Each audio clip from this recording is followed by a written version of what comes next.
respiration du feu se pratique dans de nombreuses postures et a de nombreux effets bénéfiques.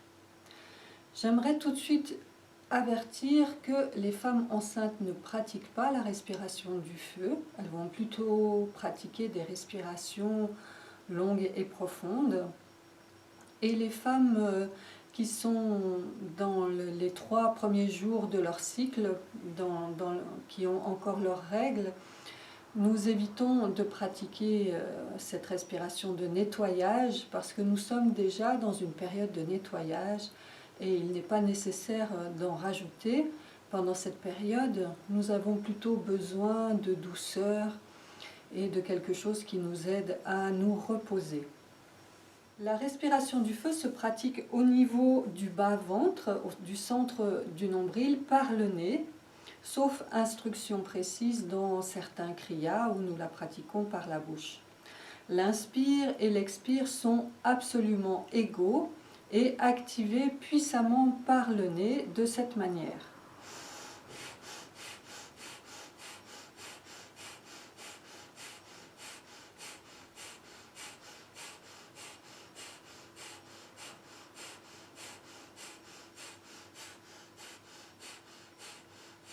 À l'inspire, le ventre se gonfle, à l'expire, il se rentre. Bien souvent, certaines personnes font ce que j'appelle la respiration paradoxale, c'est-à-dire que quand elles inspirent, elles rentrent le ventre, et quand elles expirent, elles sortent le ventre. Alors que dans la logique, nous devons inspirer pour ouvrir et faire de la place, ouvrir nos poumons pour que l'air entre. Et lorsque nous expirons, c'est comme lorsque nous pressons une éponge, le ventre se rentre, les côtes rentrent à l'intérieur et l'air est expiré. Donc je veille à pousser le ventre à l'inspire, rentrer le ventre à l'expire.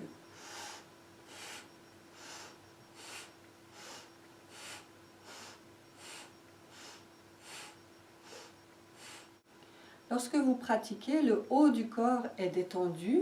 Il ne doit pas y avoir de tension dans vos mains, dans vos bras, dans vos épaules. Le haut du corps ne doit pas bouger non plus. Le haut du corps est détendu, ainsi que le visage. Vous êtes concentré au 3e œil, mais le centre entre les sourcils est détendu. C'est pas... Mais vous êtes... Voilà. Dans votre verticalité, le menton légèrement rentré, les yeux fermés, le regard posté au 3e œil, et c'est votre ventre qui s'active.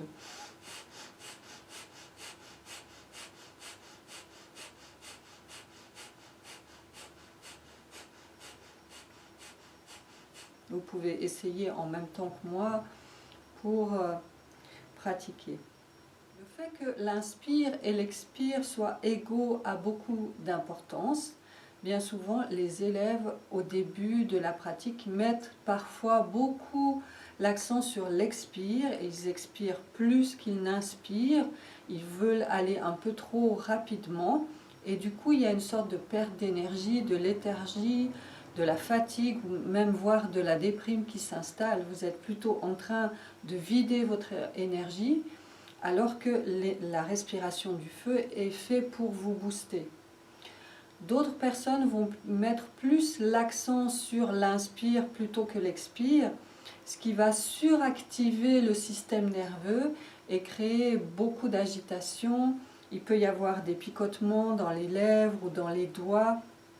Il ne s'agit pas de se mettre en hyperventilation, comme on peut le faire dans certaines respirations, mais plutôt de trouver un rythme juste qui est un peu comme une horloge. Le ventre est toujours en mouvement, donc au bout d'un moment, il se peut qu'il y ait de la fatigue parce que vous y mettez un peu trop de force. Le ventre bouge tout simplement, ça se passe ici. Donc prenez le temps de vous détendre, de relâcher, de prendre une grande respiration, relâchez votre ventre et repartez par petits bouts jusqu'à ce que vous trouviez le bon rythme. Au début, ne faites pas des trop longs temps de respiration, faites des petits bouts et petit bout par petit bout, vous arriverez petit à petit à trouver un rythme stable dans lequel vous pouvez être bien. En dessous de la vidéo, je vous ai mis en texte les bénéfices de la respiration du feu. Donc voilà, pratiquez-le petit à petit pour vous habituer. Alors je vous souhaite une bonne pratique. Satnam.